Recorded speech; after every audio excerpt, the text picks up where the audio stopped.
On Atlantic Sky Flight 402 bound from New York to Paris, all eyes turned toward two young black men stepping into first class, Ethan and Elijah Carter. They were neatly dressed, speaking softly yet within minutes. The atmosphere in the cabin began to change. Head flight attendant Linda Harlow frowned as she glanced at their tickets, her tone icy. "Are you sure you're in the right cabin? Gentlemen, have you ever wondered if you were publicly humiliated just because of your skin color? Right in a place that's supposed to represent civilization and class. How would you react? With anger, with silence? Or would you use intelligence and dignity to make the whole world stop and think?" Ethan simply looked at his younger brother, calm on the surface, but fire behind his eyes. Neither of them knew that just a few minutes later, one short phone call would paralyze an entire global airline network, turning this quiet flight into a modern earthquake of justice. So hit like, share, and subscribe, because you're about to witness one of the stories that made the whole world stop and reflect. Black twins humiliated in first-class one call. From CEO Dad Freeze's airline operations. Morning at JFK Airport. Sunlight streamed through massive glass panels, glinting across the polished stone floor. Hundreds of passengers hurried past, each dragging a suitcase, each carrying their own story. Among the crowd walked two young black men, calm and confident, Ethan and Elijah Carter, the twin brothers who just graced the cover of Tech Innovators magazine last month. They weren't loud or boastful. Ethan, the older one, tall, reserved, the kind of man who seemed to calculate the whole world while still keeping a quiet gentleness in his eyes. Elijah, a bit more animated, his smile usually bright as sunlight, but today, both were quieter than usual. They were flying to Paris to sign a multi-million-dollar contract with a major aerospace tech company, a milestone for the startup they had built from the ground up. From afar, anyone could see how well they carried themselves: gray suits, crisp white shirts, simple navy ties. But for some people, one thing overshadowed all of that: the color of their skin. When Ethan handed over their first-class tickets, Linda Harlow, the head flight attendant for Atlantic Sky, gave them a look. It wasn't curiosity. It was cold suspicion, as if the two young men were standing where they didn't belong. "Are you sure you're in first class, gentlemen?" Her tone wasn't loud, but it was sharp enough for nearby passengers to hear. Elijah smiled faintly, keeping his composure. "Yes, round trip. Seats 2A and 2B. Linda took the tickets, checked them, gave a curt nod, and added, "Company must have booked these for you." "Huh." Ethan met her eyes calmly. "We booked them ourselves. With our company card." He wasn't bragging, just stating a fact. But Linda pressed her lips together, clearly unconvinced. She handed the tickets back and turned toward a middle-aged man nearby, Reginald Bowman, a British businessman with an aristocratic air and a smirk curling on his lips. "The world's changed, hasn't it?" he murmured, loud enough for Ethan to hear. "Seems anyone can sit in first class these days."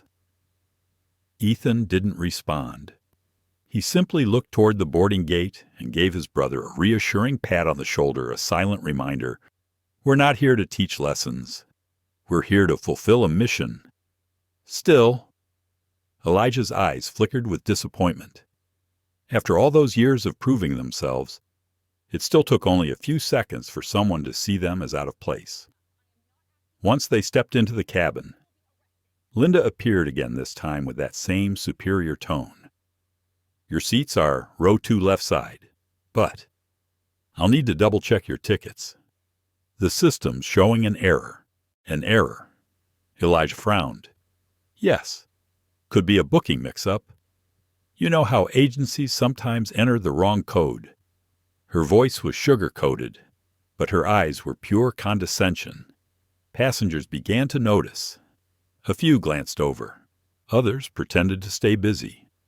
The silence in the cabin turned heavy, suffocating. Ethan sat down and opened his laptop, as if nothing was wrong, but he knew every move he made was being watched. Elijah sighed quietly, lifting a glass of water instead of the champagne they were supposed to be offered. "You see that," Elijah whispered. "They never think people like us belong here." Ethan's reply was calm, steady. "That's why we stay seated and let them rethink it." A few minutes later, Linda returned, this time with a man in uniform. Name tag reading Frank Gable, Ground Operations Manager. They stood before the twins like judges delivering a verdict. "I'm sorry, but we'll need to verify your tickets," Frank said, his tone full of bureaucratic authority. "There's a possibility these were purchased through improper means." Elijah raised an eyebrow. "Improper means, are you accusing us of fraud?" Frank shrugged. "Just following protocol, sir." Linda cut in sharply. "Exactly. We have to ensure the safety and reputation of our other passengers. Some have complained about your lack of cooperation." That sentence was the final drop. Ethan closed his laptop gently, stood up slowly. No yelling, no gestures. But his gaze was cold enough to make Frank take a step back. "You're making a very big mistake," he said quietly, every word crisp. "And believe me, you'll remember this day for a long time." Elijah looked at his brother, already knowing what was coming. He pulled out his phone, opened his contacts, and pressed a single button. A calm, deep voice answered on the other end. Robert Carter, CEO of Carter Dynamics, the company providing Atlantic Sky's entire digital operations system. "What's wrong?" "Son, Dad," Elijah said evenly. "I think your airline partner just insulted the wrong customers." The call lasted less than a minute. When it ended, Ethan sat back down, silent. Elijah closed his eyes. Linda stood there, annoyed but uneasy. Frank turned away, murmuring something into his radio. 5 minutes later, the cabin lights flickered, then died. Screens went black. Outside, the airport PA crackled with chaos. All Atlantic Sky flights are temporarily grounded. The airline's computer system had crashed. Crew members panicked. Passengers whispered, confused. Ethan stayed seated, calm, composed, as if reading a weather report. Only murmurs filled the air. "What's happening?" Linda looked around and met Ethan's eyes, and in that moment, she understood. Some mistakes can't be undone with an apology. Inside the first-class cabin, now swallowed by silence and the flicker of emergency lights, Ethan leaned back in his seat. There was no anger in his eyes, only a calm so deep it felt unsettling. Elijah still held his phone tightly, the glow of the screen reflecting across his face like the last trace of reason amid chaos. No one spoke another word. But just by the way they sat steady, composed, everyone around could sense it. These two young men were not the kind to be shaken by a few words of contempt. Ethan and Elijah Carter weren't born into wealth, even though their father, Robert Carter, now CEO of Carter Dynamics, led one of the most influential tech corporations in the global aviation industry. Robert started from nothing. Once, he was just a sleepless software engineer patching system bugs for companies that never remembered his name. He had only two things to pass on to his sons: knowledge and character. He often told them, "People can take everything from you: money, status, reputation. But if you keep your character, you'll still be richer than most of them." Ethan could still remember those early mornings, his father sitting on the porch, a cup of coffee in hand, speaking quietly about the days when he was looked down upon for being a black man in the tech world of the 1980s. They once asked me to wait outside a meeting room. Robert had said, not bitter, just truthful. They thought I was the maintenance guy. From those stories, Ethan and Elijah learned how to use calm as a shield and intelligence as a sword. They never let emotion dictate their actions, a lesson most people only learn the hard way. Even as kids, the twins were different. Ethan, the older brother, was introverted and methodical, able to sit for hours solving encryption puzzles others gave up on. Elijah, the younger, was energetic, creative, gifted with communication and business instincts. If Ethan was the mind, Elijah was the heart. Together, they founded CarterLink, a startup specializing in AI-powered security systems technology capable of monitoring, predicting, and sealing off data vulnerabilities before they were exploited. At 27, CarterLink was acquired by Carter Dynamics itself. But instead of retiring them, Robert Carter set one condition. You won't work under me. You'll work with me. And just like that, the Carter Trio became a legend in American tech, a black family running the digital backbone for dozens of airlines, banks, and even global telecommunications networks. Despite their success, Ethan and Elijah remained humble.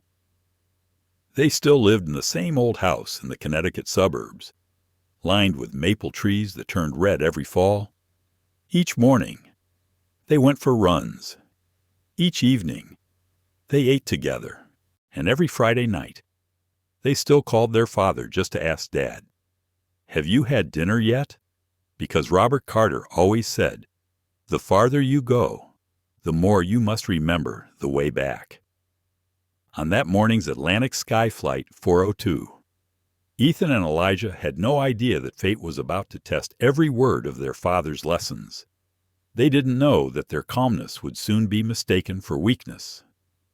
They didn't know that the phone call just made would spark more than a flight delay. It would ignite a global lesson in dignity. When the cabin lights went out, panic rippled through the passengers. Linda Harlow, who had just humiliated them minutes ago, now looked visibly shaken. Frank Gable called the tech division for help, but it was useless. The entire Atlantic Sky network, from boarding gates to ground control, to the check-in systems across multiple airports, had gone completely offline. Ethan glanced at his brother, and in that brief exchange of looks, they shared something only a Carter would understand. Sometimes, silence is the loudest way to make the world listen. You might think this is a story about power, but it actually began as a story about dignity. Robert Carter never taught his sons to retaliate. He taught them how to make those in the wrong confront their own reflection. So when Elijah made that call, it wasn't an act of privilege, it was an act of principle. A way of saying an insult isn't just personal, it's a betrayal of the justice this world is still trying to build. By now, Robert Carter was a man who no longer needed to prove anything. But when he heard his son's voice that morning, he knew it was time for his lesson to echo across the world. As thousands of airport monitors flashed system error, as frantic engineers dialed phone after phone, and as Atlantic Sky's flight crews stood paralyzed inside first class, Ethan Carter exhaled softly. He looked out the window, sunlight glinting on the glass, a thin line dividing two worlds, one that still believed it had the right to look down on others, and another, rising quietly where justice no longer needed to shout. And this is where the real story begins. The first-class cabin of Atlantic Sky Flight 402 gradually returned to a calm rhythm after that brief flicker of light. The engines hummed steadily, passengers adjusted their seatbelts, and flight attendants smiled politely, pretending as though nothing had happened. But Ethan and Elijah knew better. Behind those practiced smiles lingered something cold, a chill you could feel, but no one dared to name disdain wrapped in etiquette. Linda Harlow, the head flight attendant, returned once more to recheck their tickets. She bent slightly, her voice dripping with sweetness, almost too sweet to be real. "I'm sorry, gentlemen. I just need to double-check. Are you certain you're in first class?" "It's possible the ground crew made a mistake." Elijah raised an eyebrow, replying with a polite smile. "We're exactly where we're supposed to be. You can confirm the booking code if you'd like." Linda smiled back, but her eyes betrayed her filled with open suspicion.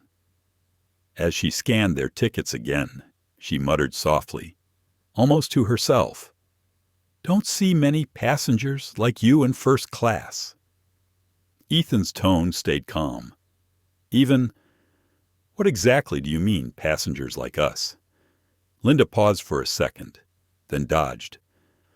"Oh, I just meant, you both look so young compared to most of our first-class travelers. Must be quite a lucky break." "Huh."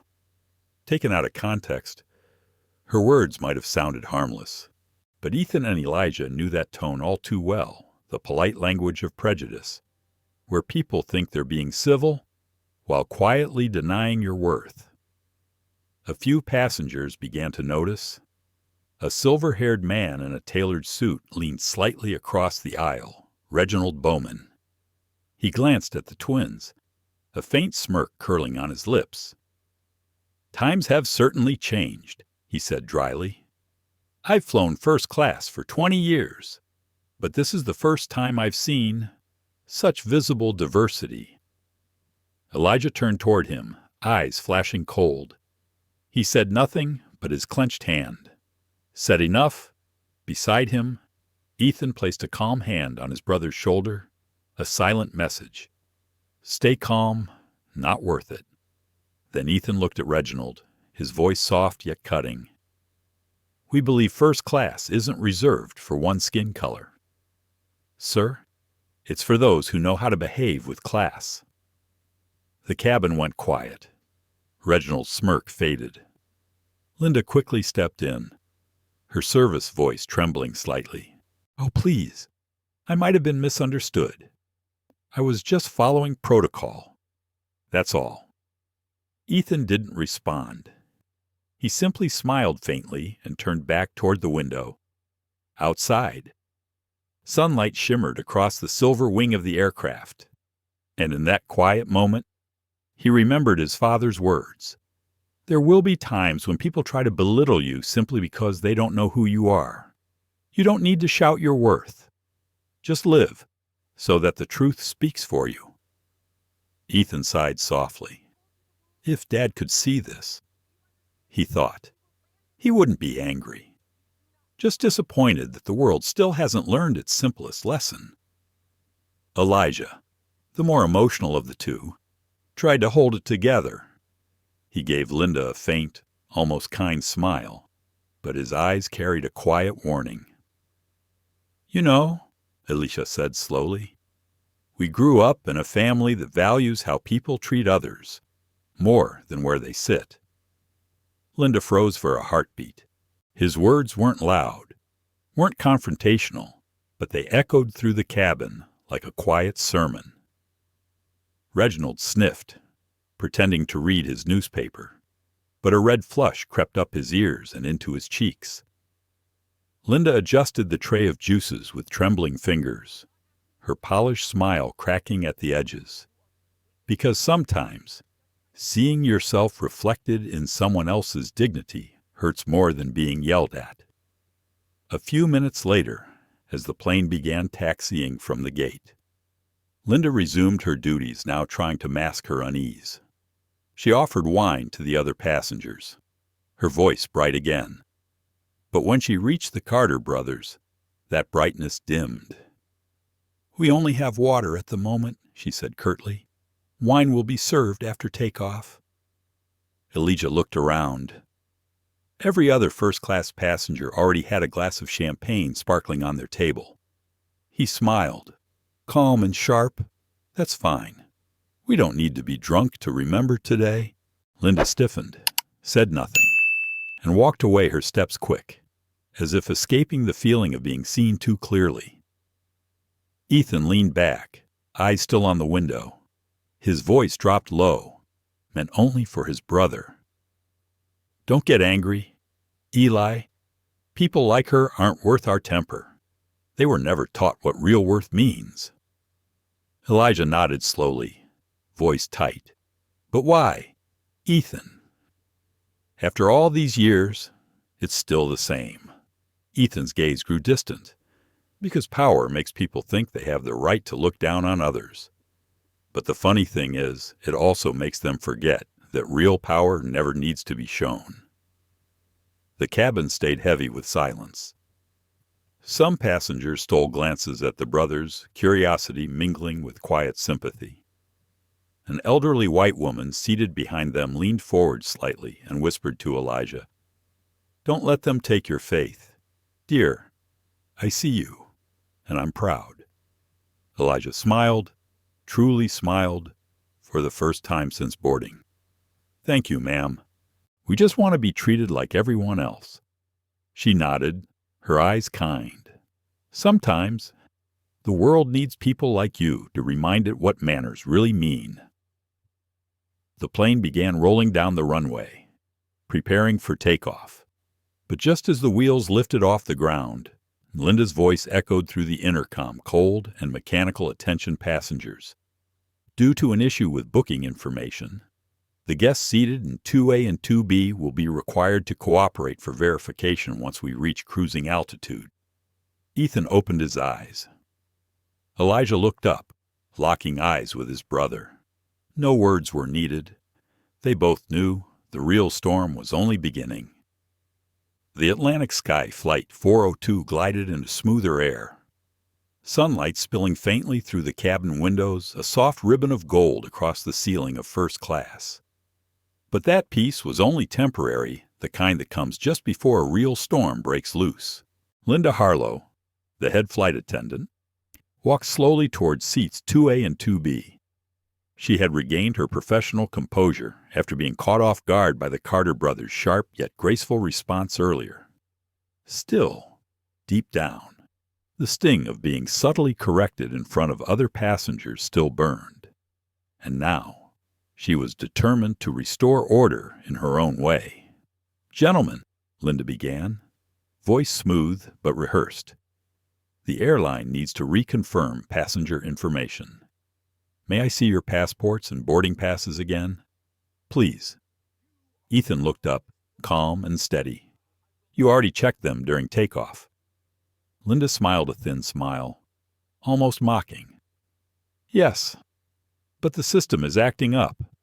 I'm just following procedure." Elijah exhaled quietly. He opened his wallet, handed her the documents without a word. Ethan followed suit, not with submission, but with deliberate composure. Linda glanced over the passports, smirked slightly. "You don't often see American passports with the name Carter in first class. Are you two athletes?" Ethan's reply was calm, almost too calm. "No. We work in technology." Linda tilted her head, feigning surprise. "Really, I didn't think that field was so inclusive." Elijah looked straight at her. "Inclusive? How?" Ma'am Linda froze for a heartbeat, then looked away. "Oh, I just meant there aren't many people who look like you in that industry. No offense." Ethan gave a small, humorless smile. "You don't need to say no offense. We've heard that our whole lives."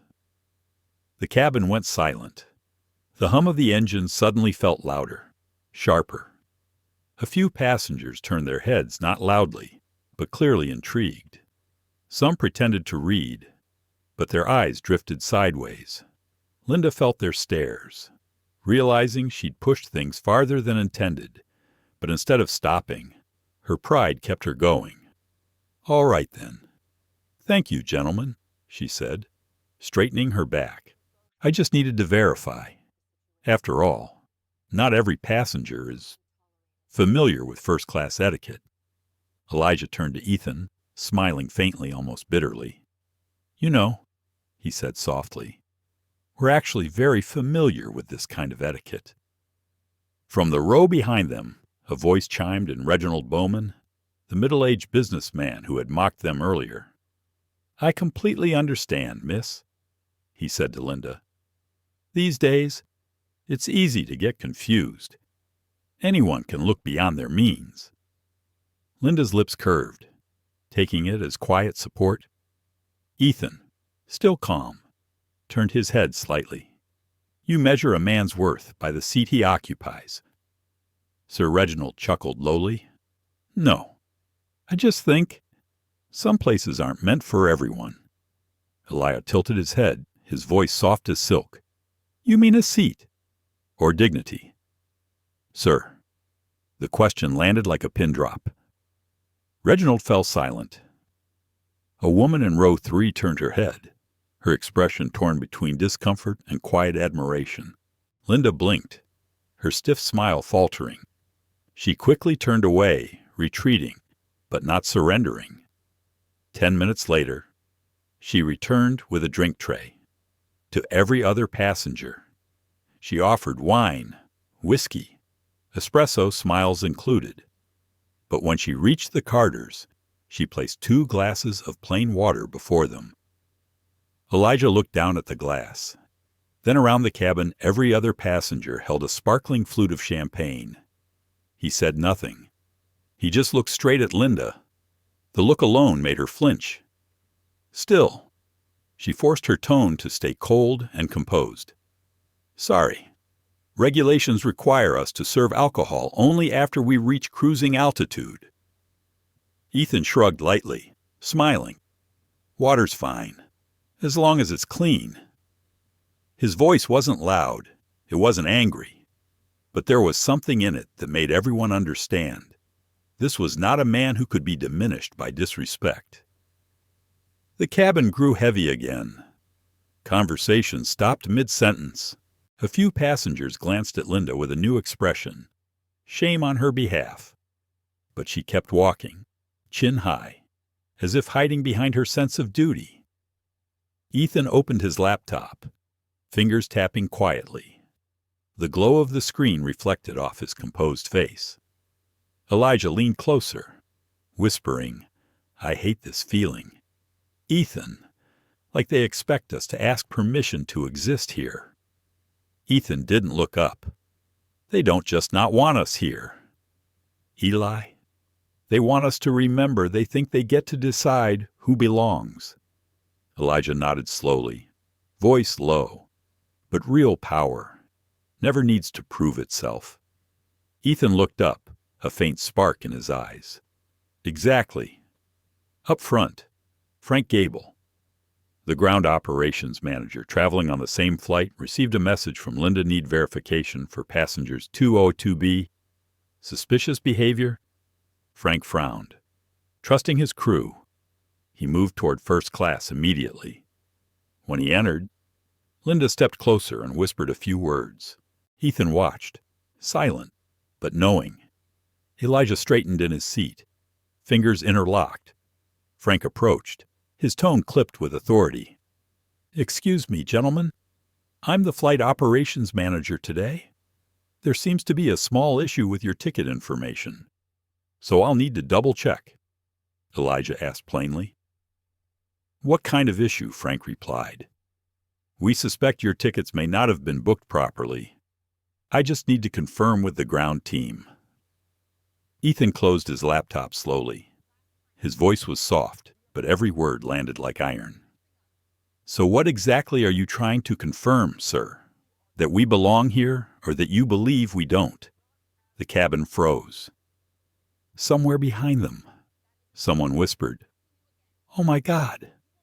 Linda stood just behind Frank, the faint curl of a triumphant smile tugging at her lips. The smile of someone who thought she'd finally restored control. Ethan turned his gaze toward her. The calm was gone. What replaced it was a warning sharp. Quiet. Unmistakable. "You're crossing a line, Linda, and you're not going to like where it leads." Frank hesitated for a moment, then spoke coldly. "If you refuse to cooperate, we'll have to ask you to leave the aircraft. It's company policy." Elijah leaned back, a restrained smile playing on his lips. You might want to call the right person, Frank, because in a few minutes, it'll be you asking for permission to leave this plane. The air grew thick, charged with tension. Every gaze in the cabin shifted between curiosity, fear, and anticipation. A storm was coming, and this time no one knew who would be swept away. The air in Atlantic Sky Flight 402's first-class cabin had grown thick heavy enough that no one dared to breathe too loud. No one spoke, but every pair of eyes drifted toward the same spot, row 2A and 2B, where two young black men sat calmly, unmoved by the silent storm rising around them. Frank Gable, the ground operations manager, tightened his grip on the name badge pinned to his chest and took a step forward.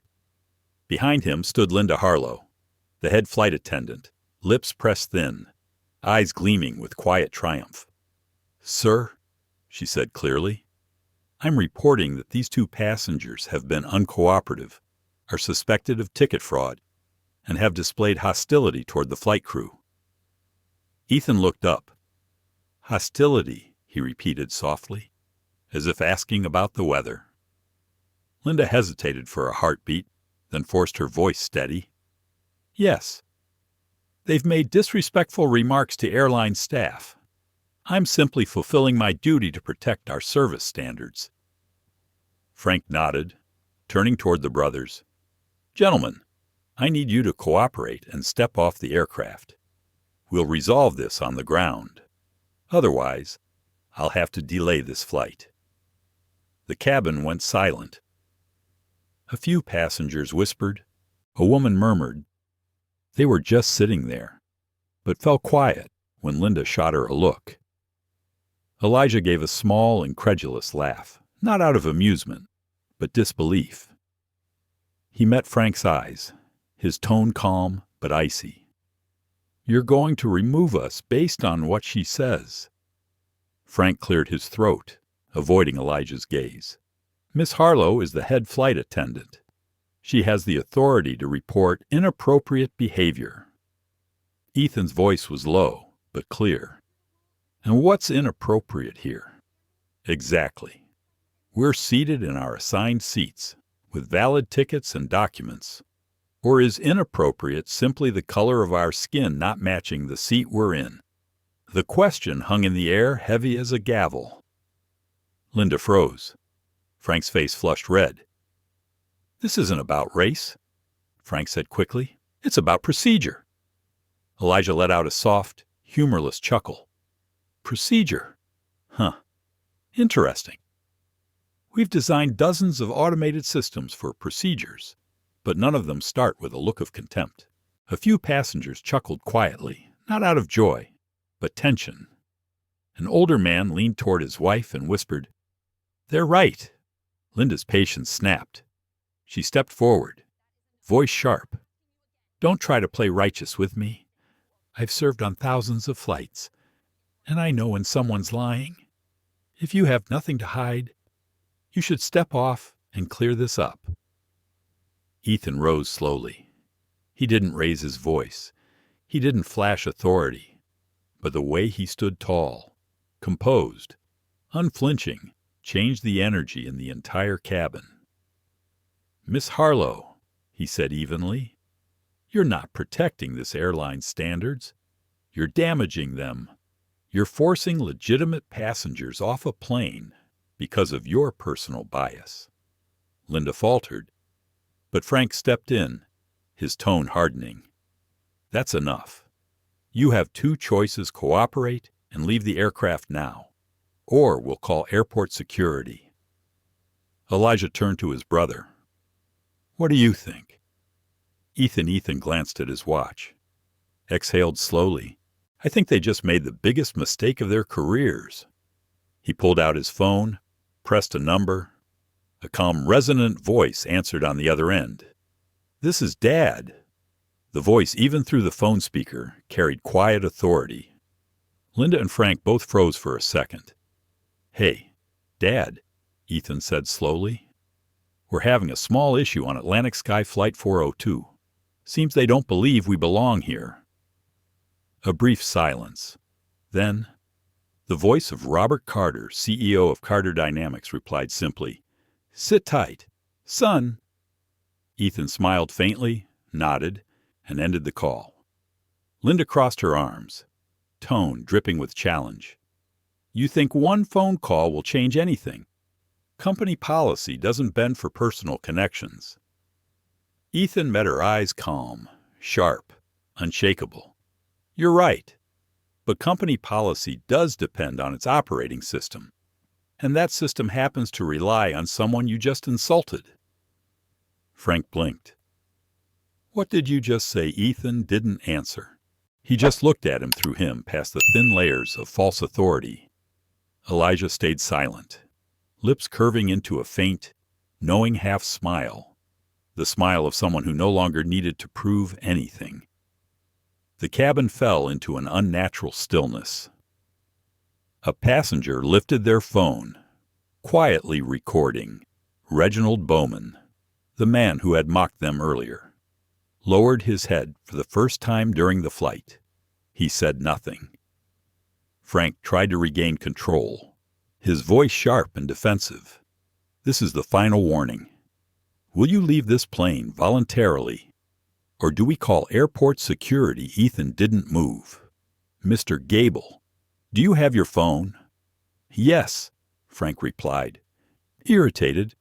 "Good, keep it close, because in a few minutes it's going to ring, and I suggest you answer it." The moment Ethan finished speaking, the cabin lights flickered, then went out completely. The display screens across the cabin went black. A low mechanical hum filled the silence. Flight attendants scrambled. The captain tried to reach ground control, no response. Frank spun around, frowning. "What's happening?" Ethan sat back down, fingers interlaced, eyes locked on Linda. "Nothing serious," he said softly. "The system's just being reminded to recheck its own procedures." The air itself seemed to hold its breath. Somewhere in the back, someone whispered, "Oh my God, what's going on?" And in that instant, that eerie, heavy silence, the world shifted.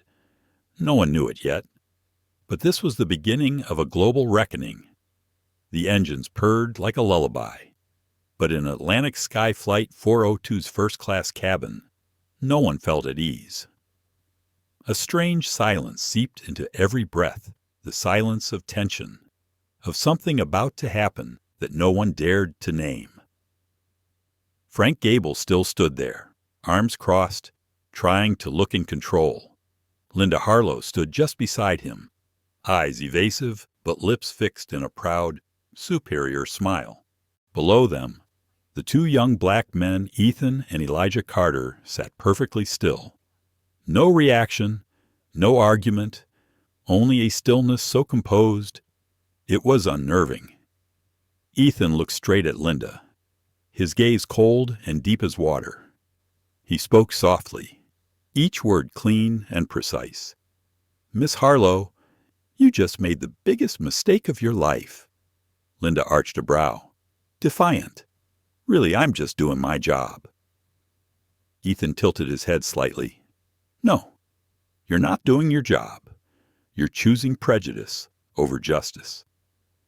Then he took out his phone. The screen lit, its glow sliding across the calm line of his cheek.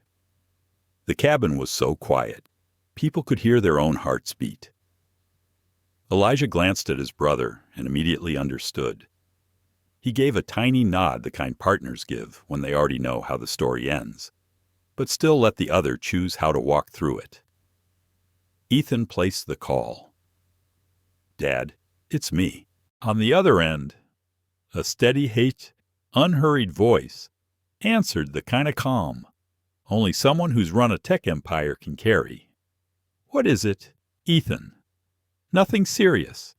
Dad, Elijah and I are being asked to disembark an Atlantic Sky Flight. Apparently, they think we're in the wrong seats." A brief pause. Then that same voice, slow, steel cold. "What's the flight number?" "Atlantic Sky 402. "All right. Stay seated." The call ended in under a minute. No more words, no explanations. Ethan pocketed the phone, leaned back, eyes fixed ahead. Linda scoffed. "You think a phone call will make me change my decision? I'm the one in charge here, not you," Ethan replied, light as a breeze. "Oh, I'm not asking you to change. I just want you to witness what happens when the truth gets a little light." 2 minutes passed, then 3. Just as Linda began to turn away, the cabin control screens flickered. The lights blinked out for a second, returned, and then went completely dark. The space sank into shadow, lit only by pulsing red emergency lights. A crackling announcement bled through the speakers. "Central control system malfunction. Please remain calm." Frank, startled, yanked out his phone, opened the internal comms app. No connection. He tried again and failed again. At the same time, a flight attendant hurried up from the back, voice shaking. "Sir, the entire network operations system is failing. All gates, all departures frozen." Frank scowled. "Impossible. This has never happened." Linda turned to Ethan, her eyes finally wavering. Ethan remained still, fingers interlaced, voice even, easy. "Miss Harlow, I'm sure your tech team is doing their best, but they won't be able to fix it until the man you just insulted gives permission." Linda's eyes widened. "What are you talking about?" Elijah stepped in, gentle but clear. "Carter Dynamics designed Atlantic Sky's entire operations platform, and the person on the other end of that phone is Robert Carter, CEO of Carter Dynamics." A quiet "oh" rippled from a row behind. A few passengers began to realize they were witnessing something far bigger than a small onboard dispute. Frank fought to steady himself, his voice trembling. "You're joking." "Right." Ethan looked at him, no smile, no bluff, just a cold, solemn truth. "Try calling the airline's tech command center. I think they're busy taking emergency directives from Carter Dynamics HQ." Within minutes, phones began ringing throughout the cabin. Frank answered, barely managing a gable here, before his face went chalk white. On the line, the voice of Howard Davies, the airline's CEO, thundered with fury. "Gable, are the 2 passengers in 2A and 2B the sons of Robert Carter?" "Yes. I'm not sure." "Not sure. Our entire global operations system is locked. No planes are taking off. They've triggered the Peterson clause in the security contract. We are losing tens of millions of dollars every minute. Do you have any idea what you've done?" Frank nearly dropped the phone. He stared at Linda, whose face had turned pale, her lips trembling. Ethan still sat there, no anger, no arrogance, only quiet disappointment. He spoke softly, almost for Linda alone. Some lessons can only be learned when arrogance has to pay for itself. Linda opened her mouth, but no sound came. She forced a fragile smile, voice shaking. I didn't know. I had no idea you were Elijah cut-in gentle, but firm. You don't need to know who we are. You only needed to choose respect when you had the chance." Outside, blue taxiway lights stood still as dozens of planes queued, unable to move. On social media, stranded passengers posted videos. The hashtag "Riding Atlantic Sky Down" spread like wildfire. Inside the cabin, some passengers lowered their heads. Others looked at the brothers with a mix of awe and disbelief. Frank stood rooted, strength draining from him. Linda shook, tears rising. She understood that no matter the excuse, what she'd done was not just wrong, it was reckless. Ethan glanced at his brother. Elijah nodded. "Think that's enough?" "Yeah. Now let them untangle the mess." Ethan unlocked his phone and sent a short text. Seconds later, the cabin system powered back on. Screens rebooted. The PA chimed, "Systems are being restored. Please remain seated." Linda looked around, stunned. Frank stood frozen. Ethan said quietly, "No one wants a storm, but sometimes it has to happen to remind people that what they dismiss might be the very thing holding the world together." As the first-class lights slowly brightened, no one exhaled just yet. Linda Harlow collapsed into a seat, hand over her mouth, tears spilling. Frank Gable stood motionless, gripping his phone where a message from the airline CEO had just appeared. "Suspended from duty. Global incident report immediate." But Ethan and Elijah said nothing more. They simply sat there as calm as people who just finished an exam, whose answers had always been in their hands. The story of two first-class passengers had only just begun, and its aftershocks would wake the world. No one in Atlantic Sky Flight 402's first class understood what they were watching. Everything had happened so fast in just minutes after Ethan hung up. The world outside that airplane had started to tilt. First came the crackling announcement through the cabin. "Operational systems temporarily disrupted. Please remain calm." Some passengers looked around in fear. Others bent over their phones, but there was no signal, no network access. Even the crew began to falter. Linda scanned the cabin, trying to look composed, but panic had already found her. She hurried to Frank Gable, whispering, "Frank, what is going on? Everything's locked. Even the control panels won't respond." Frank didn't answer at once. He stared at his phone. Then at the internal comms, every display showed the same cold message. "Access denied, authorization suspended by Carter Dynamics." Sweat beaded down his forehead. "My God." Frank breathed. "Carter Dynamics. Don't tell me." Linda grabbed his arm. "What do you mean?" Frank drew a breath, voice unsteady. "Our flight management, ground coordination, even the navigation software, all of it runs on Carter Dynamics' platform. If they revoke access, the entire airline is paralyzed." And exactly as he said, within minutes, alerts flooded the internal channels. On the passenger monitors, an urgent banner flashed: "Atlantic Sky Airlines Global Operations Network offline. Over 1,200 flights disrupted worldwide." Chaos rose from the rear cabin's error tones. Passengers calling family, flight attendants offering apologies that couldn't land. Elijah glanced around and shook his head. "Wow, faster than I expected." Ethan only smiled, voice low, and even Dad always says, if you build a system to keep people safe, you also have the right to shut it down when it's used to demean them. Linda still couldn't believe it. She stepped back, eyes unfocused, whispering, "No way. Not from one phone call. Impossible." Ethan turned to her, not angry, just stating a truth. One phone call can't do this. But one right principle kept for a lifetime can. At the airline's London Operations Center, it was even worse.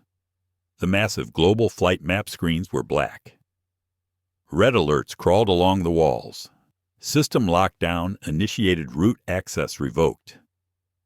The CTO shouted into a handset, "We can't get into the system.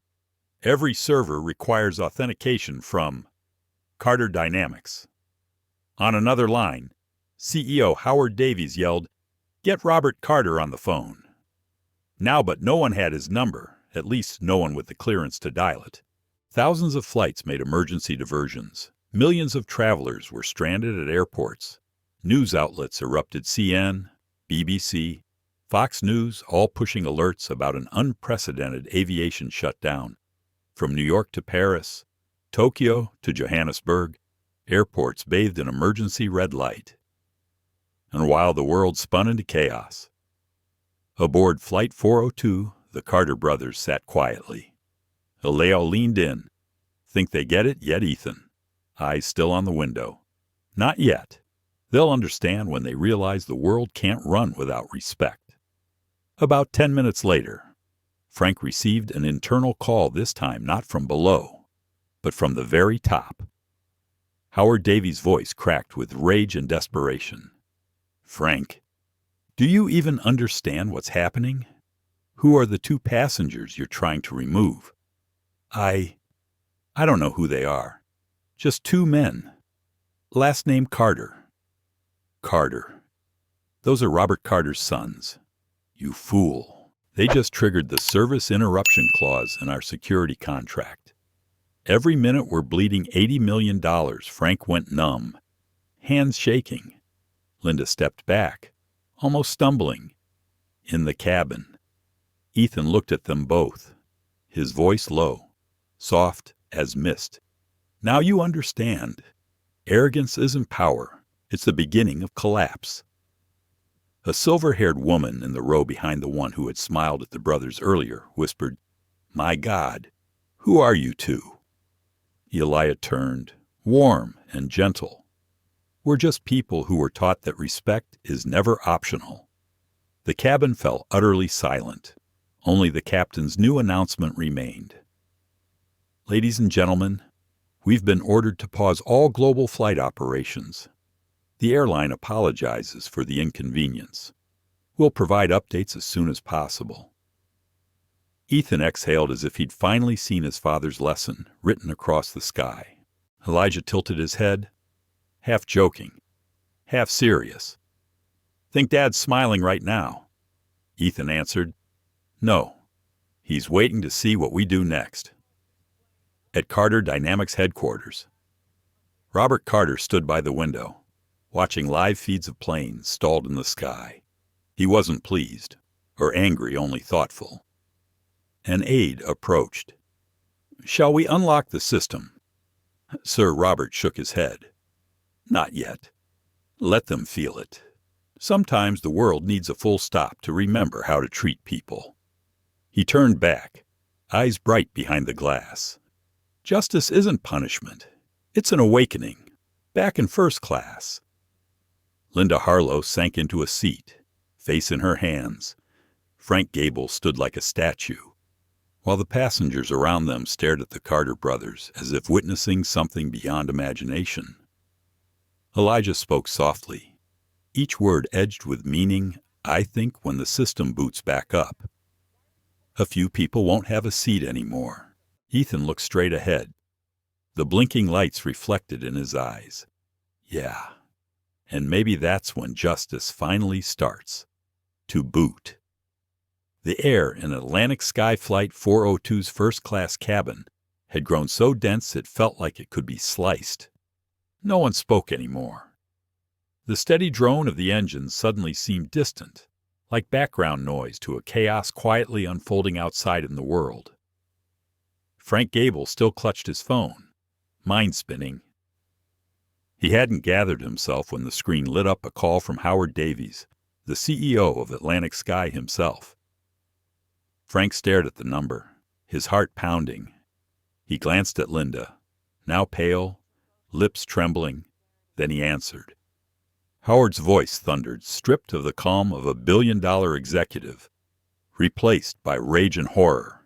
"Frank, tell me right now, are the two passengers in seats 2A and 2B named Carter Frank swallowed, stammering?" "Why, yes. That's right, sir. Ethan and Elijah Carter. Is there a problem?" Davies nearly screamed. "A problem? You just let someone insult the sons of Robert Carter, the man with full operational control of our airline's platform. Our system is locked. The entire global coordination network radar, data centers, routing all frozen.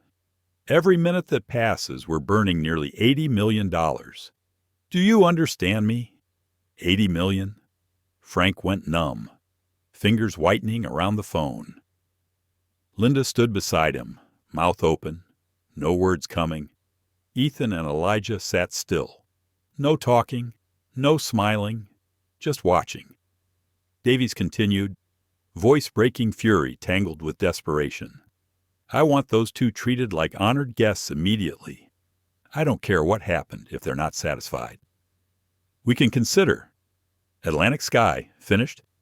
Frank stammered, Sir, I didn't know. I had no idea who they were. I only acted on the head attendants. Which head attendant? Linda Harlow. Sir. On the other end. A long, cold silence. Then Davies spoke each word like a blade. Fine. She's done. The call ended. Frank lowered the phone. His face drained of color. Linda looked at him, a last thread of hope trembling in her eyes. What? What did he say? Frank turned to her, voice catching. He said, You're done. No one in the cabin spoke. Everyone understood something enormous had just been made official. A middle-aged passenger, a rowback Reginald Bowman, who'd mocked the brothers earlier, now stared down at his polished shoes. No corrections, no smugness, only a heavy stone of shame in his chest. Linda stumbled back, trembling fingers clutching a seat back. Who are you? Who are you really? Ethan lifted his gaze calm, without arrogance or hate. It doesn't matter who we are. Miss Harlow, what matters is how you treat people when you think they're nobody. Linda broke down in tears, not from fear of losing her job, but from realizing what she'd forgotten. For far too long uniforms can be worn. Authority can be held for a few hours, but no one has the right to harm another person just because of their skin. Outside, panic rippled wider. At Atlantic Sky's London headquarters, media crowded the glass tower. News tickers rolled nonstop. Technical failure halts all Atlantic Sky flights worldwide. Internal sources system cut by Carter Dynamics, the tech conglomerate run by billionaire Robert Carter. Inside an emergency boardroom, Howard Davies slammed his hand on the table. We have to call Mr. Carter immediately. I want to apologize in person. An aide whispered, Sir. We've tried. He isn't answering. He only sent an auto reply. When people relearn respect, the sky will open. The room fell silent. No one dared say another word. Back on the plane, the captain received an urgent directive. Hold position. Do not depart until Carter Dynamics authorizes. Ethan tilted his head toward his brother. Elijah, did you ever think one day the world would be paused over a lesson? In basic respect, Elijah smiled softly, voice gentle. No, but I think sometimes God needs a pause button to remind humanity it's gone too far. A woman, a row behind, looked at them, eyes full of admiration. Aren't you angry? She asked quietly. Ethan turned, answering sincerely. Anger is easy, ma'am. But if we let anger steer us, we become like the ones who insulted us. If we keep our calm, sometimes an entire system has to bow. The cabin held its breath, a few passengers exhaling with relief. Not because they grasped the whole story, but because they just witnessed what the press would later call the shockwave of dignity. Frank stepped forward, voice shaking. Gee, gentlemen, Mr. Davies asked me to extend his apologies and to assure you everything will be addressed immediately. Ethan regarded him, composed. No promises. Mr. Gable, just actions. Start by rethinking the way you judge people. Frank bowed his head, a man who once barked orders in the cabin, now unable to lift his eyes. Linda slid into a seat opposite, tears falling. I was wrong. She choked. I can't excuse it. Elijah's tone softened. The best thing you can do now is remember this moment, and don't ever let anyone else go through it just because they don't look like you. Outside, live broadcasts began. The hashtag Basher Carter Shutdown flooded social media. Millions watched. An aviation empire brought to its knees by an act of discrimination, all starting with two sons who chose silence over fury. But Robert Carter still hadn't spoken. And when he did, The world would learn that locking the system was only the first step in a larger plan, a plan to change how corporations treat human beings. First class on Atlantic Sky 402 fell into an indescribable quiet, not the silence of embarrassment or anger, but the heavy hush of recognition, the moment people understand they've crossed a line that doesn't let you go back. Frank stood frozen in the aisle, eyes fixed on nothing. In his hand, the phone still echoed the CEO's desperate screams. "You insulted Robert Carter's sons. Do you know what this will cost us?" Each word hammered his consciousness. Linda Harlow, once chin high, now crumpled into a nearby seat, tears streaming, her shaking hands, red-polished nails biting into her uniform hem. Every layer of confidence, authority, service smile, gone in a breath. Ethan and Elijah Carter remained still. No victorious look, no gloating gaze. Only that strange stillness, the kind that knows real justice doesn't need noise. Frank stepped forward, then stopped before them. He tried to speak, but his throat closed. At last, a hoarse whisper. "Are you really Robert Carter's sons?" Ethan didn't answer right away. He looked up at Frank, calm, voice gentle, but carrying through the cabin. "Yes, but that isn't what matters. What matters is how you and she treated people you assumed had no worth." Elijah looked directly at Linda. "Do you remember when you said, 'You don't often see passengers like you in first class,' and—" His voice was slow, low, warm. "Now you understand, don't you? No one looks like they deserve or don't deserve. The difference is how we treat others when we think they're beneath us." Linda sobbed a small breaking sound in the cabin. She collapsed, the manager's posture gone. I'm sorry." She wept. "I truly am. I didn't know. I had no idea." Ethan shook his head, sadness in his tone, instead of ice. "No one needed you to know who we are. Linda, you only needed to know how to treat a stranger like a human being." By now, Frank had sunk to his knees, not just out of fear, but from shame. "I'm sorry," he said, eyes on the floor, voice trembling. "I believed the wrong thing. I didn't stop to think.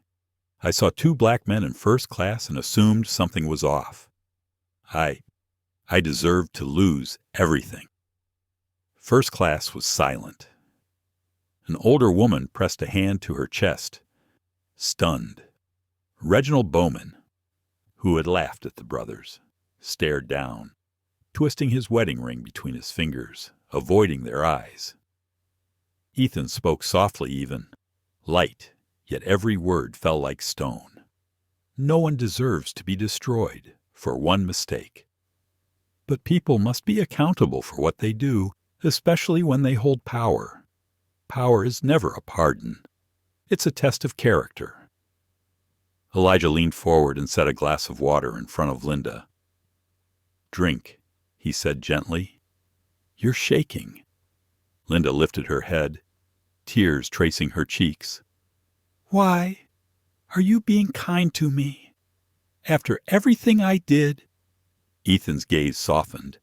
"Because we don't want to become the version of you from a few minutes ago. Justice doesn't have to be cruel." The cabin seemed to hold its breath. A man a row back nodded, eyes red. A young flight attendant quietly handed Linda tissues. The atmosphere shifted, no longer fear, but awakening. Frank raised his head, voice raw. "Mr. Carter, I know apologies aren't enough, but if you'll allow it, I want to take responsibility. I'm ready to resign, even speak to the press and tell the truth." Ethan nodded slightly. "No press needed, Mr. Gable. The truth will travel on its own. If you're truly remorseful, start by changing the culture in your own team." Teach them that no one gets to look down on others just because they look different. Elijah added deep, sincere, remember, apologies only matter when they come with action. Turn today's shame into your reason to be kinder tomorrow. Linda bowed her head, crying and nodding, shoulders shaking like a scolded child. From the rear rows, Reginald Bowman rose and approached, older than the brothers, tall, silver-haired, once carrying the practiced pride of a man used to being served. Now he bowed his head, voice gravelly. I was wrong. I looked at you and saw what society taught me to avoid. But looking again, I see. It's my education that needs fixing. Ethan nodded gently. Thank you. Realizing that is already a start. Outside the cabin windows, light scattered and shimmered. The sky stayed clear, even as the ground convulsed with a technical crisis. But here, another kind of system had rebooted conscience. Ethan turned to his brother with a faint smile. See? Eli. Sometimes we don't need to take power back. We just let them realize they lost it. Elijah's gaze warmed. And when they realize it, justice doesn't need to say another word. Transition to the next part. As the cabin settled, lights came up and the captain's announcement rolled in. Ladies and gentlemen, operations are being restored. We expect to depart shortly. But for many on board, this flight was no longer just a trip from New York to Paris. It was a journey from arrogance to humility, from prejudice to understanding. And when Ethan Carter spoke softly into his phone, to his father only a few words, Dad, it's all good now. On the other end, Robert Carter answered with a single, simple line. Son, sometimes you have to stop the world so it can learn how to fly in the right direction again. The space inside Atlantic Sky Flight 402's first-class cabin felt frozen in place. The steady thrum of the engines outside the window couldn't drown out the heavy silence within. Linda Harlow kept her head bowed, tears soaking her hands. Frank Gable knelt on the floor, his hands trembling, trying to speak, but his throat seemed blocked by the weight of his own guilt. Ethan Carter sat quietly for a few seconds, then slowly stood. Nothing about the movement was dramatic, yet every eye lifted toward him. He didn't raise his voice, didn't threaten, but each word he spoke seemed carved into the air. Miss Harlow, he began, warm and deliberate. You said you were just following procedure. No, you weren't following procedure. You were following prejudice. Linda looked up, eyes red, trying to answer, I thought I was fulfilling my duty. Ethan cut in calm, but firmer duty is never to humiliate people. No procedure asks you to decide who looks like they deserve a seat. What you called duty was just a cover for discrimination. The cabin was dead quiet. A passenger a row back dipped their head, feeling as if they had been named, too. Elijah, beside his brother, leaned forward, his voice low but razor clear. Mr. Gable, Miss Harlow, and everyone who watched and said nothing, there's something you need to understand. You're not really sorry for what you did. You're sorry your victims happen to have power. The words sliced through the hush like a knife. No one dared breathe too loudly. Elijah continued, not angry, just profoundly human. If we weren't Robert Carter's sons today, if we were just two regular young men who looked wrong in someone's eyes, you would have done the same, wouldn't you? Miss Harlow? Linda broke into tears and nodded. Yes, probably yes. I've gotten used to judging people by appearances. Ethan looked at her, then turned to the other passengers, his voice slow, soft, but carrying. And that's the problem. You're not monsters. Mr. Gable isn't a monster, but this society has made people think they're allowed to look down on others when those others have no power. Elijah nodded gently, adding, "Justice isn't when the powerful are forced to kneel. Justice is when everyone clearly sees where they were wrong and chooses not to repeat it." An elderly woman in row 4 blinked away tears. She whispered, You're right. All my life, I've stayed silent when I saw the same thing. Maybe silence is part of the mistake." Ethan dipped his head, eyes softening. "No one is perfect, ma'am. The difference is having the courage to look back. Silence can kill our kindness, but awareness can save the world." "Still kneeling," Frank Gable spoke in a shaking voice. I hurt you. I forgot people can be calm and still be strong, polite, and still bring a whole system to its knees." Ethan's voice deepened, gentle but weighty. "We don't want anyone on their knees. We want everyone to remember that respect isn't a privilege, it's the foundation. If Miss Harlow had met us with respect from the start, none of this would have happened." Elijah lifted his gaze to address them all. "Miss Harlow, Mr. Gable, Mr. Bowman, everyone who thought power lives in a first-class seat, look again. First class doesn't create human worth. The way we treat others determines who we are." Reginald Bowman, once the image of quiet contempt, bowed his head deeply. His voice came rough and low. "I forgot that for too long. I owe you an apology, and I owe myself one, too." The cabin fell into a different silence, no longer tense, but reflective.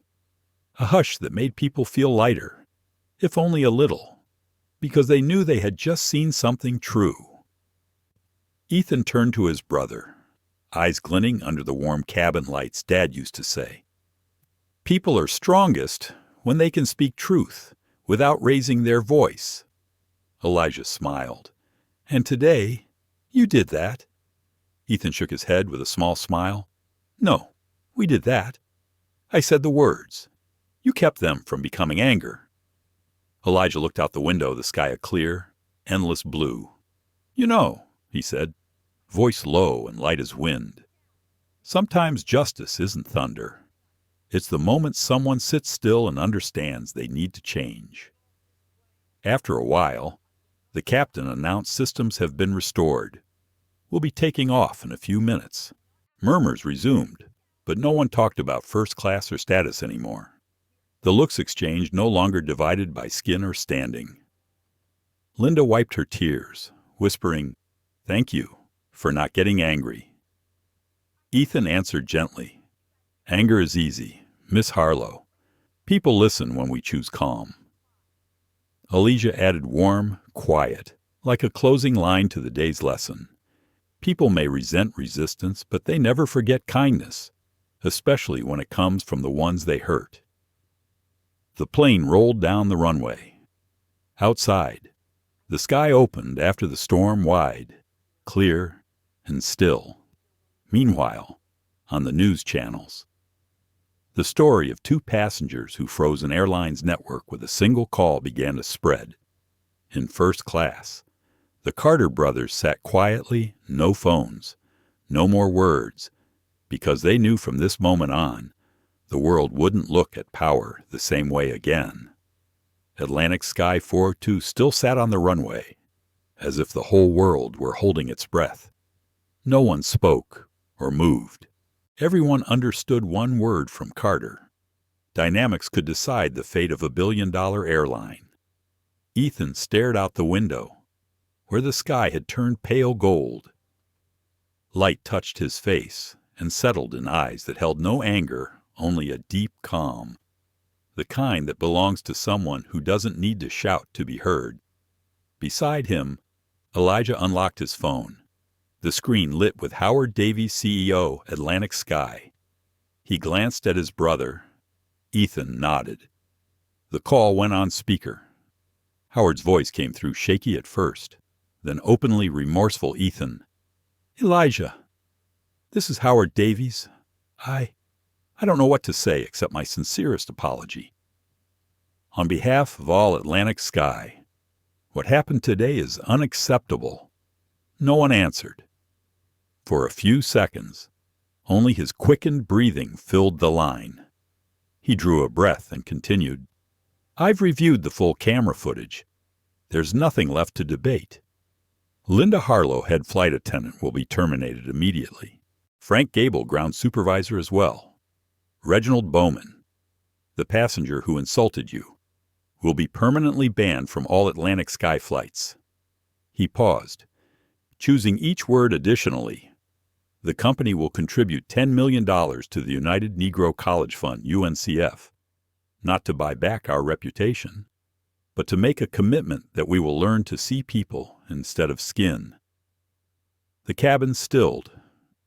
Linda bowed her head, tears pouring.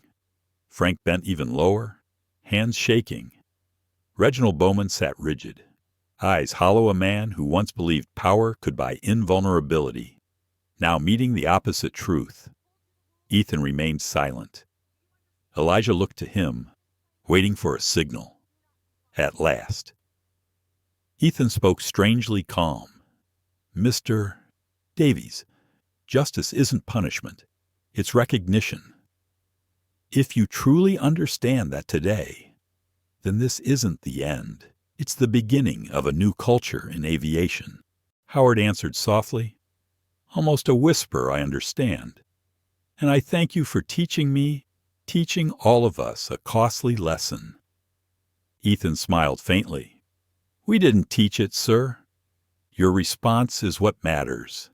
Thank you for choosing the right thing, even if it came late. Howard's voice caught, like a man finally relieved of a weight. Then, may I tell Mr. Carter that everything has been addressed? Elijah nodded to his brother. Ethan motioned back. Elijah dialed a familiar number. On the other end, Robert Carter's warm baritone answered Eli. Is everything all right? Elijah smiled light as a breeze. Yes, Dad. It's been handled. You can bring the system back up. A brief pause. Then, seconds later, the cabin lights flickered. Control panels glowed to life. The familiar sounds of the operating system rippled through the aircraft. The captain spoke, relief in his tone. Ladies and gentlemen, our systems have been fully restored. We'll be departing shortly. The cabin exhaled. A few passengers clapped softly, but no one cheered. They knew they had just witnessed a rare moment where composure silenced prejudice and dignity made a corporation bow. Linda looked at the brothers, voice trembling. Can you forgive me? Ethan's smile had lost its edge. Forgiveness isn't erasing a mistake. Miss Harlow, it's a chance to be better. We won't hold a grudge. But remember today so no one else ever feels as small as you made us feel.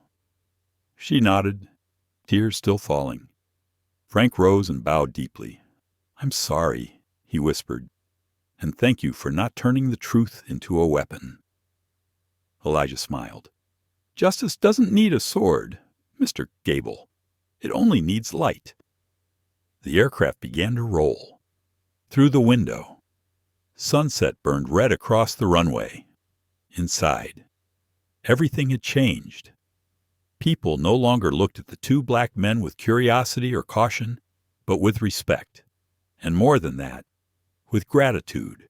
An elderly woman set a hand on Ethan's shoulder and murmured, You know, I've lived over 60 years, and I've never seen justice happen so quietly. Thank you, Ethan answered gently. Ma'am, sometimes quiet is the sound of change. As the plane lifted, Elijah tilted his head toward his brother. What do you think Dad will say to CEO Davies? Ethan smiled. I don't think he'll say much. Just a short email like always. They chuckled, and sure enough, at Carter Dynamics HQ, at that exact moment, Robert Carter watched the 100% system restored banner flash across his screen. He typed a single message, to Howard Davies. Howard, I don't need thanks. I only hope that from today on, every flight of yours takes off with something more important than speed respect. Robert Carter. He hit send and leaned back. There was no triumph on his face, only the quiet smile of a father who knew his sons had done right. High in the night sky. Atlantic sky 402 slipped through the clouds. In the dim light, Ethan and Elijah sat in silence, each with his own thoughts. But they both knew one thing: justice today would not end on this plane. It would spread through the media, through social networks, through everyone who had witnessed it. And when the world woke up tomorrow, Carter's shutdown wouldn't just be a story. It would be a reminder. Never underestimate another human being, because you never know who they are or how they might change your entire system. The engine's low rumble vibrated through the cabin floor, a familiar sound, as if the whole world had just been switched back on. LED strips along the ceiling brightened, washing every face in a soft amber glow. No one spoke, but each relieved breath and each glance exchanged said the same thing: the nightmare had passed, and justice had been carried out in a gentle, unmistakable way. Ethan Carter sat still, eyes on the window, where the last of the sunset bled into purple. Elijah turned with a small smile. See, even the light waited for justice before it came back. Ethan only nodded, a deep, quiet sadness passing through his eyes. Justice comes late, but it comes. Right then, the PA system crackled to life. All passengers, please remain seated. We apologize for the earlier disturbance. 2 security officers will board to carry out the directives of the Atlantic Sky CEO. The cabin door opened. 2 uniformed security officers stepped in, faces calm but resolute. No explanation was needed. Everyone knew who they were here for. Linda Harlow, still bowed in the front row, barely dared to breathe. Frank Gable, who had been kneeling for half an hour, stood silently as they approached. He knew there was no reason left to resist. Well, one officer spoke brief, polite, decisive. Mr. Gable, Miss Harlow, by order of CEO Howard Davies, please come with us off the aircraft. Linda broke into sobs, her shoulders shaking. She didn't try to explain any more. Excuses felt meaningless. Frank gave a faint nod. His voice was so small it almost dissolved into the air. It's time. As they walked down the aisle, no one said a word. There was no applause, no scolding, only a heavy silence, the kind that tells you the greatest punishment isn't losing a job, but having to face the truth about yourself. A man in the back. Reginald Bowman rose as if to speak, then sat again. He bowed his head, fingers interlaced like a man praying for the part of himself he'd lost. As Linda passed the Carter brothers, she stopped. With tears streaming, she whispered, voice breaking, I won't ask for forgiveness, but please believe me, I will never forget this moment. Ethan looked at her, not angry, not disdainful, just calm, with a trace of sorrow. He nodded. You don't need to forget. Remember, it's the only way not to repeat it. Linda bowed, sobbing. The officers led her and Frank out. The cabin door clicked softly behind them, but to everyone inside. It sounded like karma arriving right on time. Not too fast, not too slow, exactly enough to be understood. After they left, the captain stepped out of the cockpit, fatigue and relief written across his face. Ladies and gentlemen, on behalf of Atlantic Sky, I sincerely apologize for what happened. I know an apology can't erase a bad experience, but I promise we will not let it happen again. No one reacted. Then a small, silver-haired woman began to clap. The sound spread, row by row. Not a cheer, but an endorsement of the courage it takes to admit the truth. Elijah glanced around and murmured to his brother, "Notice no one clapped when they were led away, but they clapped when someone apologized." Ethan smiled softly, because people don't need to see villains punished, they need to see good restored. The air lightened. A few passengers began to talk. A white man across the aisle turned to Ethan. Hesitant, I want to say I deeply respect how you handled this. I don't know if I could stay that calm in your place. Ethan nodded, an even, gentle smile.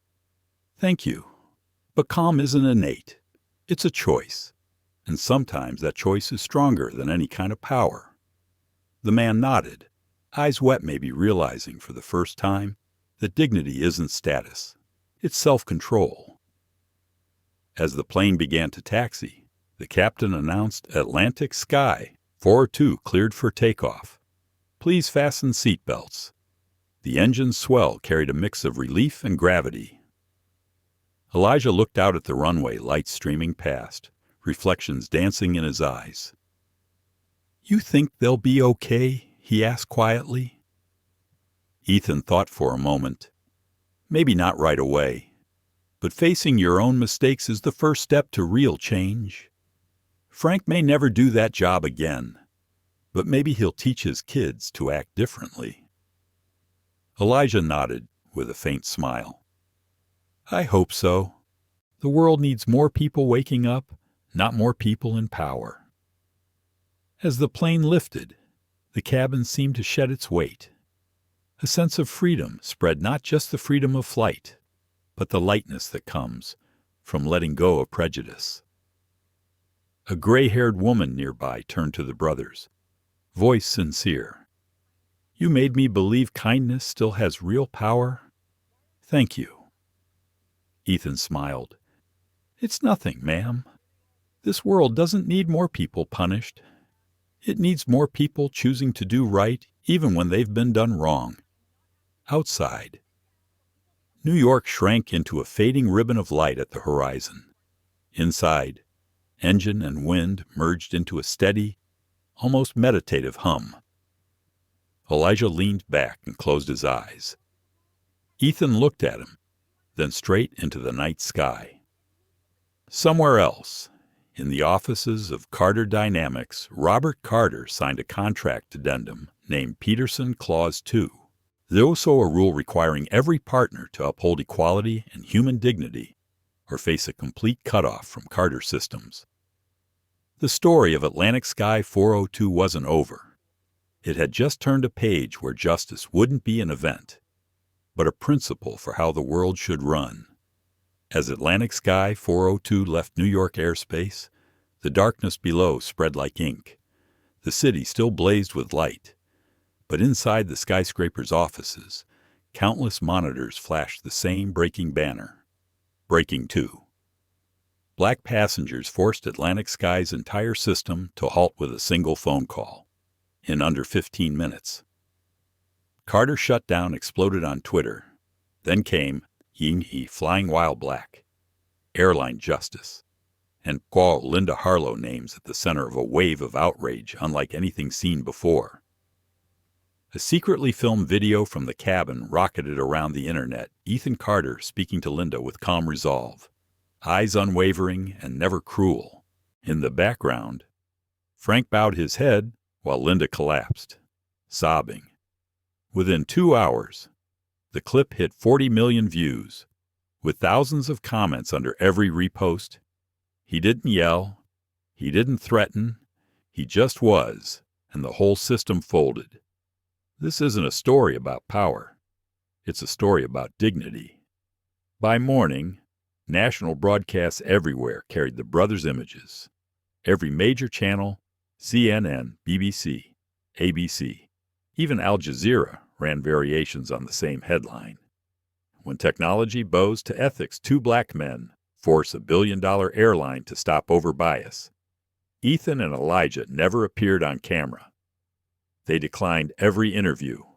In a brief statement, Carter Dynamics said, "We do not comment on private events. We believe technology should reflect human values, not human power." Within 24 hours, that line was shared over 10 million times. On the other side, the fallout hit like a storm. Linda Harlow woke up in her Queens apartment to social feeds flooded with anger, from loyal passengers to people who had lived through the same prejudice. By day's end, she was out of a job, with a dry final notice.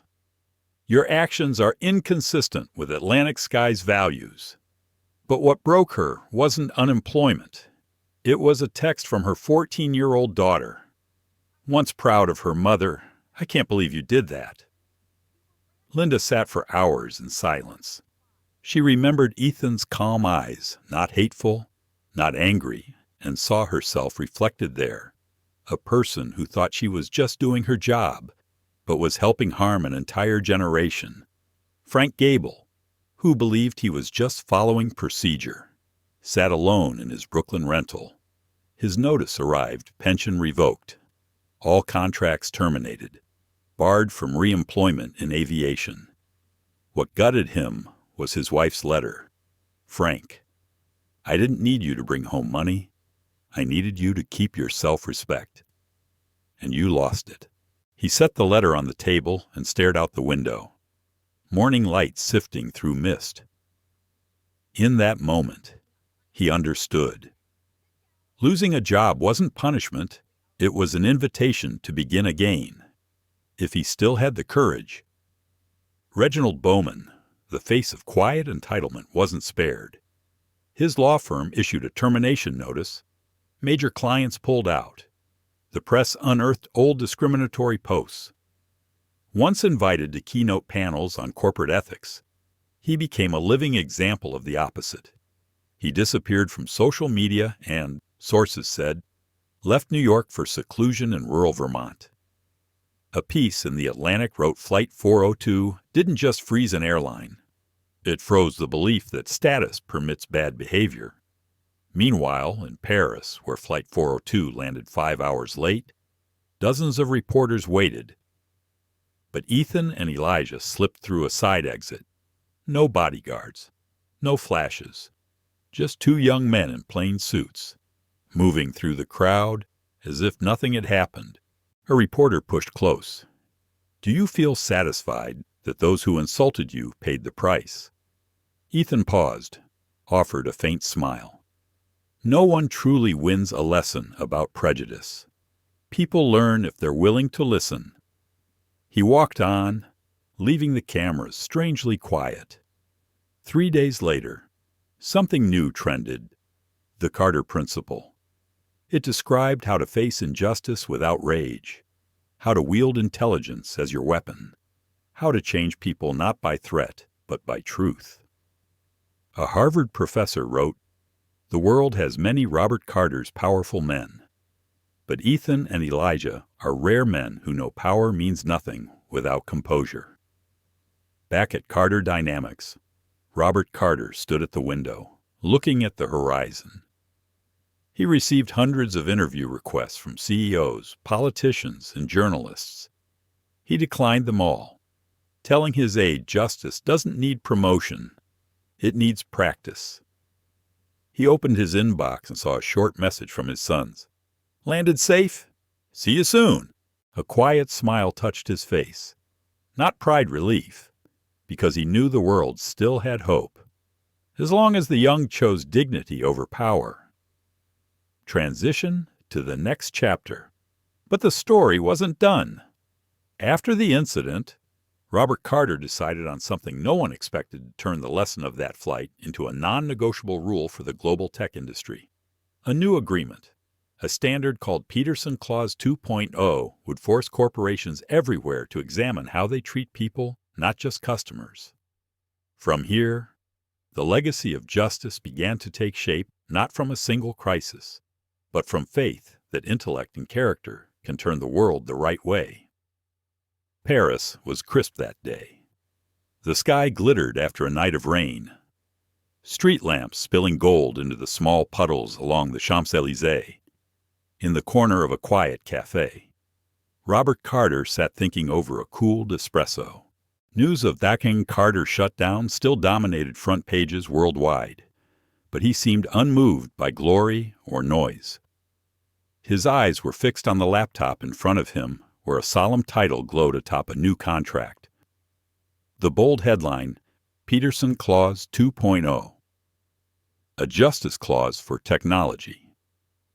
Light flashed across his lenses, not the light of triumph, but of a man who had realized that power only matters when it's used to keep people from losing their humanity.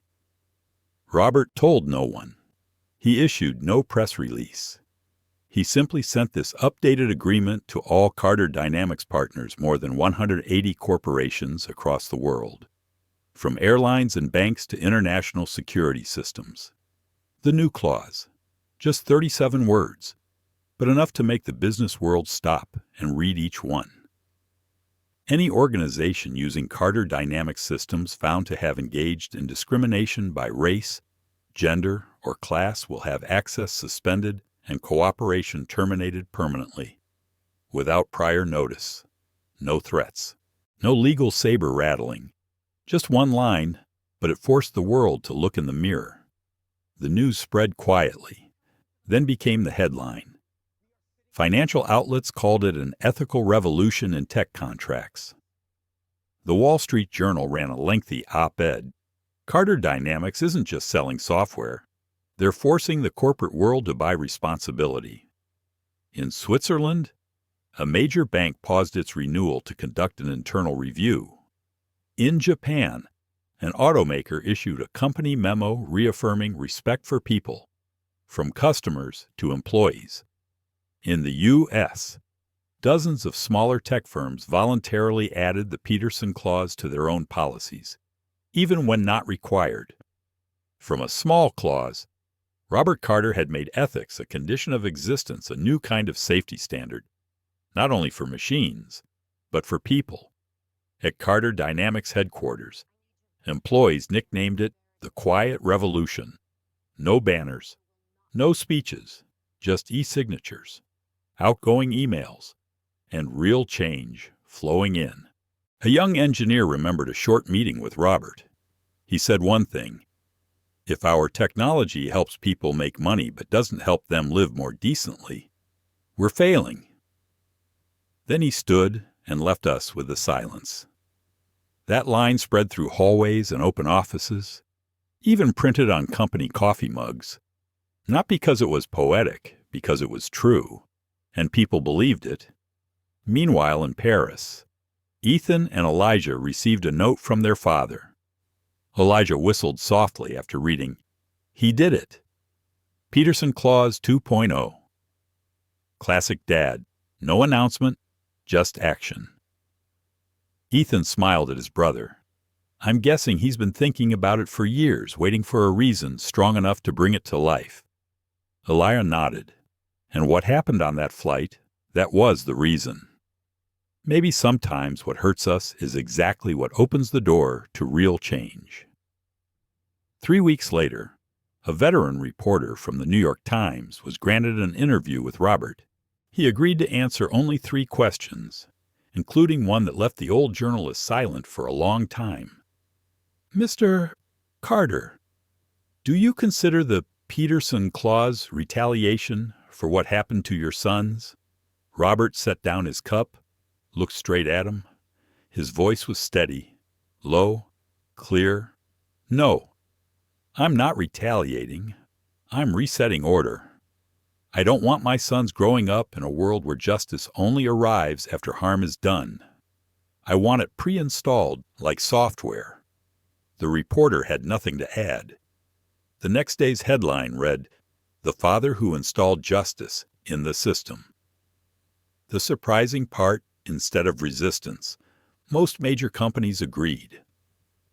The CEO of an Asian airline wrote in an open letter, "If one clause helps us treat passengers more fairly, it isn't a constraint, it's a reminder of ethics."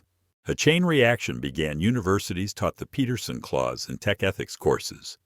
Business associations added it to ESG standards, and at the United Nations. A new resolution inspired by the clause was proposed on human responsibility and global digital infrastructure. No one said it out loud, but everyone knew this was Carter's legacy. One evening at a small lakeside cabin in Vermont, Robert sat with his two sons by the fireplace. Elijah asked Dad, "Did you ever think what happened on that flight would push the whole world to change like this?" Robert smiled lightly. "No one truly changes because of a single event. Son, they change when they see themselves in the story. This time, the whole world saw its reflection." Ethan was quiet, then spoke softly. "You know, I think your justice isn't in the clause, Dad. It's in how you halted the world without anger and made it think." Robert looked at his sons, eyes warm as the firelight. "Anger can burn people down, but intellect lights the way. You two chose right." That night, as they watched the flames settle, snow began to fall outside. Across the ocean, CEOs, engineers, and ordinary people were signing new contracts where justice wasn't a speech, but a line of code in every operating system. The Carter story had come full circle from a storm in the sky to light on the ground. But the journey of that legacy, the legacy of justice, had only begun. Because anywhere injustice lived, someone would remember a small clause can change how the whole world treats each other. 1 year after the Carter shutdown, America's skies seemed clearer. Not because there were no storms, but because people had begun facing them not with rage, but with intellect and respect. At JFK International that morning, Ethan and Elijah boarded Atlantic Sky 910 to London. Same airline, same first class, same Atlantic crossing, but the air felt different. No suspicious stares, no cold tones, no smirks. Instead, a middle-aged flight attendant named Clara Wells bowed with a genuine smile. "Welcome back to Atlantic Sky. Gentlemen, it's an honor to serve the Carter family." Ethan nodded with a small smile. "Thank you, but we're just two passengers like everyone else." Clara's eyes were warm. "Yes, and today every passenger is treated the same. Because of you." Elijah glanced around, breathing easier. A year had passed, but a few words like that were enough to bring back the old images: a tense cabin, baseless accusations, a phone call that froze a global system. This time, they weren't the insulted. They were the ones who changed the world without raising a fist. In London, they were welcomed at the headquarters of the Ascend Initiative, a new fund the brothers launched with their father, Robert Carter. The fund didn't invest in tech or assets. It invested in people, minority entrepreneurs, black students, anyone denied opportunities because of background or skin. At the launch, there were no blinding flashes, no grand speeches. Ethan stepped up and spoke evenly, slowly, as if each word was wrapped in lived experience. "A year ago, we could have used power to retaliate, but our father taught us that retaliation doesn't build justice. Change does. So today, we're not returning pain. We're turning it into opportunity for someone else." Alicia followed, warm, sincere. "We were lucky to have a key that opens the door of power. Our goal is to help others not need that key, because they deserve to walk through that door on dignity and merit." The room rose to its feet. Not a roaring ovation, but the applause of people who'd felt the sting of being dismissed, now seeing a piece of justice in their own story. From that day, the Carter Ascend Initiative became a new symbol of trust and opportunity. In just 6 months, it funded 300-plus minority-led startups across the U.S., U.K., and Africa. Dozens of students received Skylight grants born from the very flight that had once defined their story. The media called it the Carter Wave, not loud, but far-reaching. It pushed corporations to re-examine how they treat employees, nudged schools to update social equity curricula, and helped millions believe justice isn't abstract.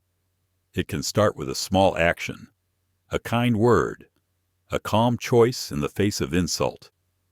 One late afternoon, after meetings with partners, the brothers walked along the Thames. The London sky stretched in silver gray. Elijah asked, "Did you ever think it would go this far one flight? And now the world's talking about justice." Ethan looked out.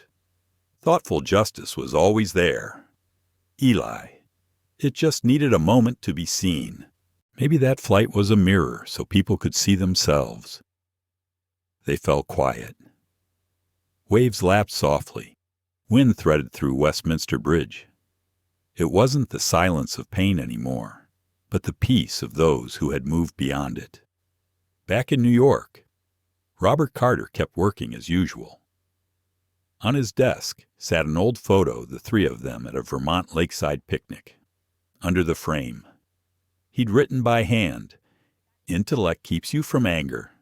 Character keeps you from revenge." A young staffer walked in with news over 90% of international partners had formally signed Peterson Clause 2.0. Robert nodded, a fleeting smile. "Good. That means justice is operating as intended."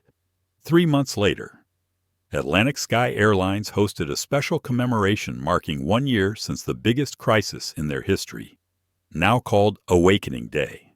CEO Howard Davies invited Ethan and Elijah to speak. For the first time, they stood before the people of the airline, including those disciplined and given a chance to make amends. Ethan scanned the room, speaking slowly. "When the lights went out on that flight, everyone panicked. Now we understand sometimes the lights have to go out for people to realize who's truly seeing." Elijah continued, "Thank you for daring to change. No one is perfect, but anyone can be better than yesterday. That's how real justice begins." The room held still. Then applause rolled in waves, not just for the Carters, but for a collective journey to heal wounds left by prejudice. That evening, as they left, Elijah smiled. "You know, I still think justice isn't something we give each other. It's like an echo. It comes when our hearts are quiet enough to hear it." Ethan nodded. "And sometimes the echo of justice is silence. The silence you hear when no one has to fight anymore." The camera pulls back to the London night, thousands of lights mirrored on the Thames like stars scattered across the water. A soft narration rises. They were humiliated for their skin and answered with character. They were doubted and chose intellect over anger. And because of that, the world didn't just learn their names, it learned something about itself. The screen dims. Text appears. The Carter Ascend Initiative. Because dignity should never need permission. From a moment of insult, they made the world re-examine fairness and human worth not with violence, not with revenge, but by living the words their father once said.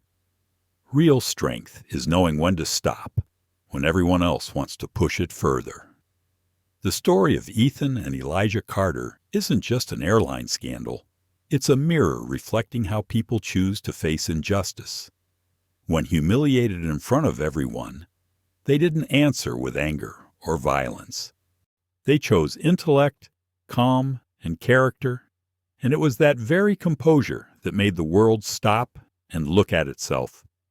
The message is simple and powerful. Dignity doesn't need permission. It lives in how we stay calm in the face of insult, in a world still divided by barriers, prejudice, and class. A wise and kind response is sometimes stronger than any act of retaliation.